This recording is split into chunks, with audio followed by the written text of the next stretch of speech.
Welcome to 10-Minute AI. I'm Dr. Jonathan Luckett. Together, we'll unpack big ideas in AI, one quick bite at a time.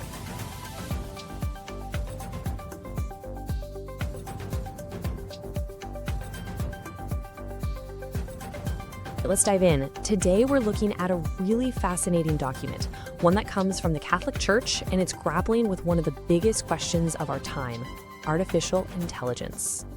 Right off the bat, this document frames AI as way more than just another tool. I mean, it's talking about a turning point for civilization, something that's forcing us to really look inward. It's positioning this as a moment that challenges our very idea of who we are. So that brings us to the central question the document is trying to answer. The whole idea is, before we can even begin to understand artificial intelligence, we've got to get a much clearer handle on human intelligence. And that means we have to start by defining what intelligence even is. Okay, so the entire argument here really hinges on this one crucial distinction the document makes. It's about two very different kinds of intelligence. And honestly, this is the foundation for everything else we're going to talk about. So on one hand, you've got AI's functional intelligence. It's all about stats, computation. It's absolutely brilliant at performing specific tasks, and we judge it by its output. But then, on the other hand, the document talks about human intelligence as something, integral. It's way deeper. It's a faculty of both body and soul. It involves our entire being, not just our brain's processing power. And what's really fascinating is how the document breaks down this integral intelligence, and it starts with, of all things, our bodies. The argument is that our intelligence is shaped by everything we sense, by our emotions, by just physically being in the world. It's not just abstract thought happening in a vacuum. Nope. It's the kind of intelligence you get from scraped knees, warm hugs, and the smell of rain. And it's not just physical. It's also fundamentally social. We don't just sit around thinking in isolation, right? Our intelligence is worked out in our relationships. We learn with people, through people, in conversation, working together, even when we argue. Our minds are literally sharpened and shaped by connecting with other minds. Now, here's a really key distinction. Unlike a machine that's just following its programming, the argument here is that we humans have this built-in drive to understand reality. We constantly ask why. It's this deep need to find truths that go way beyond just the data points, to search for some kind of ultimate meaning. And finally, there's this idea that our intelligence is meant for a purpose, to act as stewards. What does that mean? Well, it means we're called to care for the world, not just as a pile of resources to be used up, but as a gift to be nurtured. I love this analogy. It's the difference between a landlord and a gardener. One just extracts value, but the other cultivates life.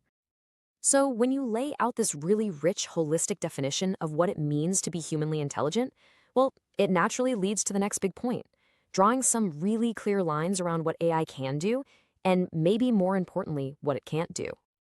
And this is the crucial takeaway, because AI doesn't have a body or a personal history or a spiritual soul. It just can't replicate these core human experiences. It can simulate empathy, sure, but it can't actually feel it. It can run all the calculations in the world, but it can't make a truly moral judgment, the kind that comes from a lived conscience. It can't suffer. It can't love. And this quote from Pope Francis really gets to the heart of the warning here. The worry is that if we start seeing human thought and machine computation as basically the same thing, we risk devaluing what makes us uniquely human. We could even start to see ourselves as nothing more than really complex machines. Okay, so with that whole philosophical foundation in place, the document moves into a really clear ethical framework. It's all about how we should develop and use this incredibly powerful technology. It's the shift from asking, what is it, to what should we do with it? And on this point, the document is crystal clear. A machine is a tool, period. That's it. The only true moral agent is the human being who designs it, deploys it, or uses it. You can't just blame the algorithm, right? The responsibility always traces back to a person. So to put that into practice, it proposes this 3-step evaluation for any AI application. It's not enough to just ask, hey, is the goal a good one? You also have to ask, are the methods we're using ethical? And this is a big one. What kind of worldview is actually embedded in the system itself? It's a call for a much deeper analysis than just asking, does it work? All right, so how does this whole framework actually play out in the real world? Let's zoom in on a few key areas where AI is already making a massive impact on our lives. Let's start with the workplace. Here, AI is presented with two very different faces. On one side, you've got the incredible promise of enhancing our skills, freeing us up to do more creative work. But the flip side is the very real danger of devaluing human labor, de-skilling workers, and basically turning people into cogs in a giant machine that only cares about efficiency. And what about our relationships? This is where the document expresses a really profound concern. It warns that if we start replacing authentic, face-to-face encounters with simulated ones, even if they're super convincing, we risk creating this deep, nagging sense of loneliness and isolation. I mean, at the end of the day, a chatbot just can't replace a real friend. The document also dives headfirst into the growing crisis of truth we're all seeing. It specifically calls out the danger of technologies like deepfakes, which, as we know, can be used to manipulate and deceive on a truly massive scale. And here's the really critical insight. The document stresses that while the images might be artificial, the damage they cause is absolutely real. It leaves deep scars and real wounds. The wounds themselves aren't fake. This breakdown of trust is seen as a fundamental threat to the very fabric of society. Okay, so what's the ultimate takeaway here? After walking us through the philosophy, the ethics, and all these real-world examples, the document doesn't just end there. It wraps up with a really powerful call to action. It brings up this really stark warning from the author George Bernanos. And the idea is this: the real danger isn't some sci-fi robot uprising. No, the real threat is what you could call digital reductionism. This danger that we'll get so used to what machines can give us that we forget how to value the things that can't be computed. Things like love, mercy, beauty, sacrifice. So what's the antidote to this?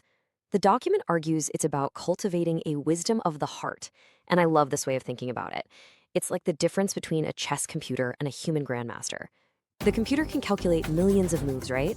But the grandmaster has a feel for the game, an intuition that goes beyond just pure logic. And it's that kind of holistic, wise perspective that can help us make sure technology ends up serving humanity, and not the other way around. And so that leaves us with a final, pretty provocative thought to chew on, long after this is over. In a world that's more and more defined by algorithms, what is it about you that can never, ever be computed? What part of your humanity will always remain uniquely and immeasurably human?